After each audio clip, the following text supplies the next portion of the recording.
The Resident Evil 4 remake is glorious. 10 out of 10, will be playing this game a lot in the future. And with my first playthrough completed, I figured it's time to move on to the big cheese. The real deal. The achievement but harder challenge. Do you hate the merchant from Resident Evil 4? Do you wish him no sales, no sustainable way of living, and no bitches? Well, then I just might have the stream for you. Oh boy! Today on HotLettuceTV, we're taking on Resident Evil 4 Remake on professional difficulty with no merchant, no new game plus, no bonus weapons, and absolutely no touching grass. The first little bit of the run went easy as I predicted. Speedrunning past these guys is no sweat, even though Side Shack Frank didn't appreciate me ripping through his house and plundering all of his goods without at least letting him get one hit in. Though I messed up a bit and ran into this bear trap, like, a lot. These things are invisible. The village people were very nice and greeted me with the traditional chucking of whatever potentially harmful loving object they have in their hand, as well as hugs. I even got some pitchfork hugs. Oh my god, Granny with the pitchfork! I tried to do the double grenade strategy you might typically see speedrunners use, but well, I'm not a speedrunner. And it shows. After some failed attempts at using real tactics, I had to break out the big guns. Running away and screaming. Aha! I hear the bell! I hear the bell! Do you hear the bell? I hear the bell! I hear the bell! Bell? After the very brave tactic of waiting till the bell dings and all the welcoming villagers head off to religion time, I finally got to start the real journey. Which of course was to find the church where religion time was being held and get the president's daughter. You know, normal Leon stuff. Unfortunately, some idiot fed the church key to a giant mutated salamander, so I had to find boat fuel and go track the thing down. The nice thing about this is the locals were basically keeping this thing as a pet and feeding it strange human-shaped bags. They even left a hint in the name they gave it as to where to find it. For those of you who don't know, Del Lago means from the lake in Spanish. And yes, this is in fact a salamander. As a kid, I swore it looked a lot more alligator-y, but, well, here we are. The Del Lago fight had some hiccups. You see, despite already beating it before, I didn't understand some of the finer intricacies of the fight. Like how he heals when he dives down, that you can throw uncharged harpoons, or that when the game tells you you can steer the boat, that includes when Mr. The Lake jumps at you. But as soon as I learned that, it was easy. As is Resident Evil 4 tradition, every boss is met with a follow-up boss closely afterward. In this case, it was El Gigante, which means the giant in Spanish. Who knew this video was going to be so educational? After Del Lago, I drove around the lake a little bit, got our second free weapon in this journey, the Red 9. And that's probably one of the biggest challenges of No Merchant. No Merchant means you have to find all of your weapons. So no early sniper rifle, no handguns that are both high damage and accurate, no upgrading the weapons you have, and you don't get crafting recipes, so you have to stockpile grenades and flashbangs like a doomsday prepper. Now, of course, I saved the dog, because I'm not a bad human and I love a good boy. So he helped me through this really annoying fight. This fight isn't normally annoying, but the Red 9 being so insanely inaccurate and slow is kind of a huge problem. I worked on this fight for a good bit before I could get it down. When I wasn't running between his legs Looney Tunes style or watching him rip up houses from the ground like we don't literally have a housing shortage issue right now, I was reloading the Red 9, which has the longest reload animation. But through all the inconveniences, I made it through, which means it was often more running through enemies carelessly and looting everything. After Gigante and Lake Lizard, I had to get the keys to the church and the president's daughter. The villagers apparently didn't like that I took the president's daughter, though. Escaping the villagers wasn't honestly too bad, but the next section... Oh, the nightmares I'm going to have about this part of the game. The dreaded, the infamous, f***up funhouse of Resident Evil 4. The cabin. Cabin is... Listen, I love this game so much. But honestly, I wish this little section wasn't a thing. I streamed Cabin for like 2 hours. But this part is proof that this game does not want you to play No Merchant on professional difficulty. When it wasn't the sheer amount of enemies, it was a sudden influx of spaghetti boys. When it wasn't spaghetti, it was weird bad luck. And when it wasn't weird bad luck, it was just my own impatience. This took hours. After a good while of trial and error, I came up with a semi-consistent strategy, and then ended up having to abandon it and YOLO my way through the whole thing.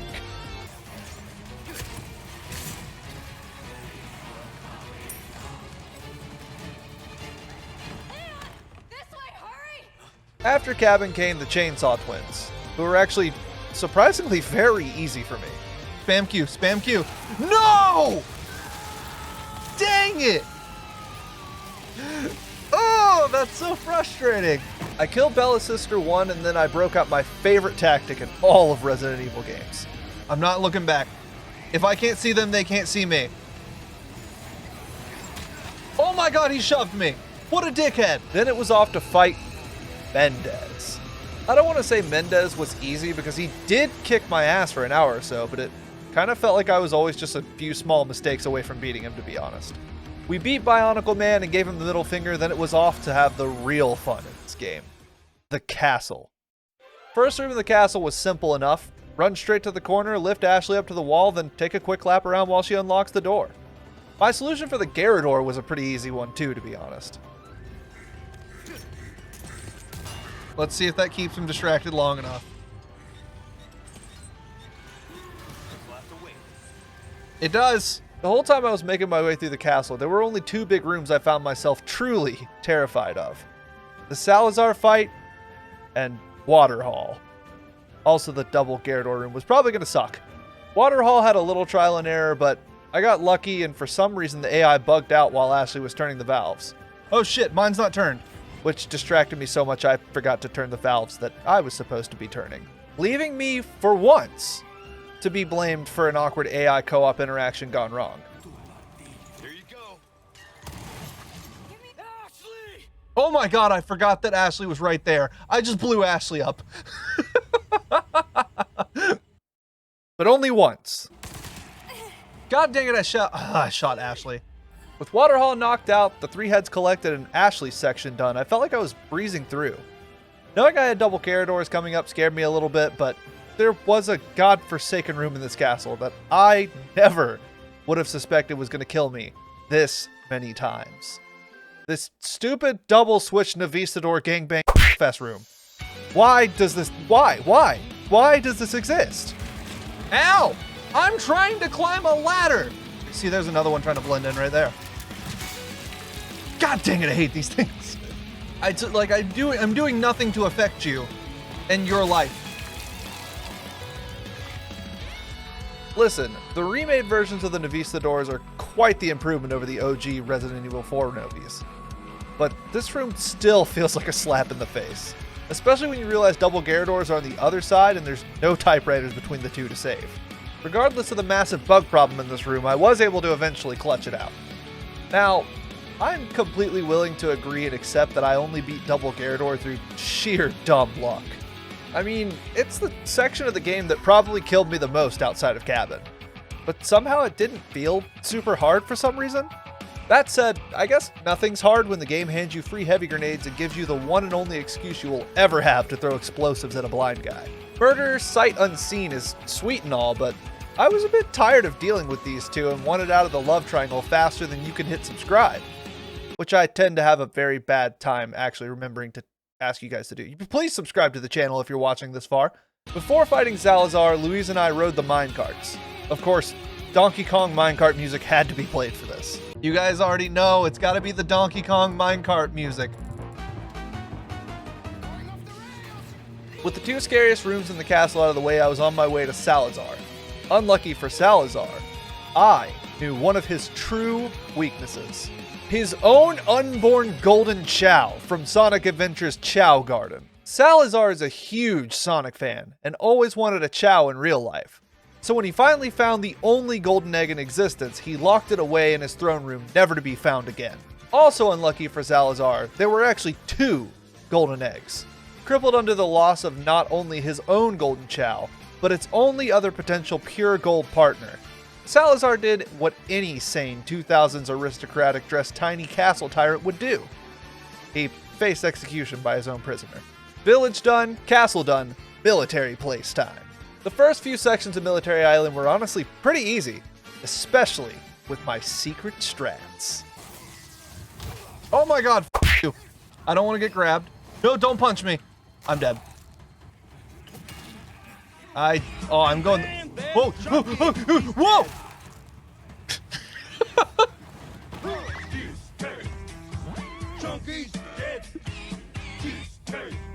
But it's never very long that things go smooth and easy in HotLettuceTV streams, so we had to find a new section to struggle through.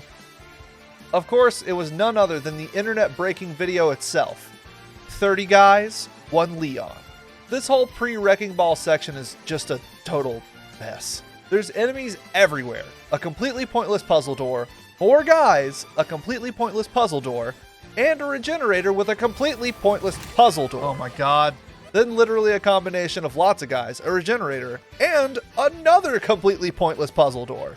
I spent an entire 2-hour stream trying to get through this part on very low resources. Don't you murder me! God! But eventually, we got it done. Now for the other really hard part. Krauser Fight 2. Listen, Capcom.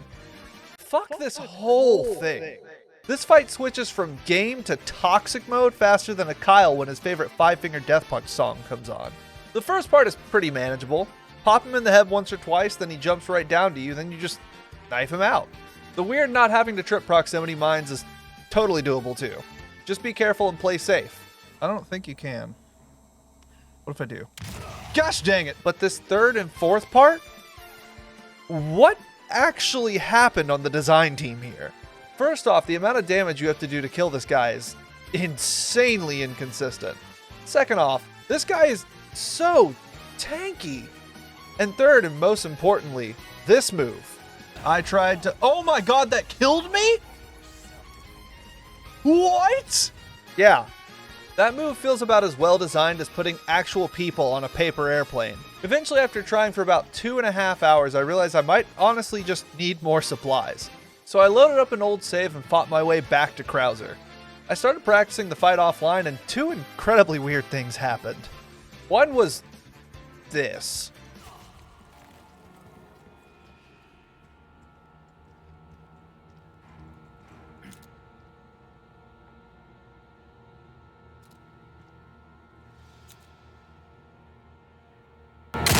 And the second was that I accidentally beat Krauser. I spent the next stream more or less safe scumming every single box in Chapter 15. I knew it was waiting for me in Chapter 16, and I wanted to be as prepared as possible. When I finally got there, it turns out I would almost end up needing more than I even had available after that. Sadler is a very hard boss fight to round out a very hard run. In a normal playthrough, I would just sell everything I have, buy an RPG, and blast them away in one hit, since that still holds true to be the secret to beating all bosses in Resident Evil games. That's a lesson I learned thanks to my Resident Evil 5 challenge run, actually. Unfortunately, since it was a no merchant run, this wasn't an option. All I had to my name was 2 heavy grenades, a pistol, an LE5, a CQBR, and the classic shotgun. Not the worst setup of weapons, when upgraded. I tried a multitude of strategies to figure out how to beat this self-obsessed bug cult man, who apparently thought he was my dad? I tried staying on the first platform in hopes it would make him not go and do the Navistador phase thing, but, well, that didn't really work out. I'm gonna run past him and go back over here. I have an idea. It's to die. That's my idea. I tried just fighting him normally until he starts letting all the Navistadors out and then going all around the place so that I can try and loot every single box I can.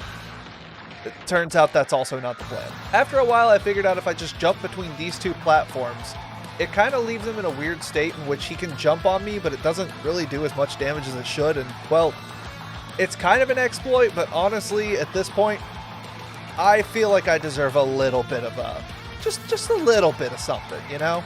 Weirdly enough, a few times, whenever he jumped up on the top platform, he would get in this weird position in which he didn't seem to remember that I was there, even when I shot him. So, we took a little bit of advantage of that. All right, if he's gonna get stuck in this animation, I'm gonna take the time to reload all my guns.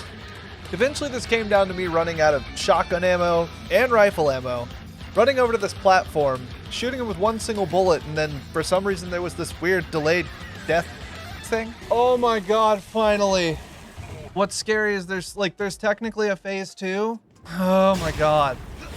Either way, this was the most nervous I've ever been going into the final phase of this, as I was at like 1 health and had no heals.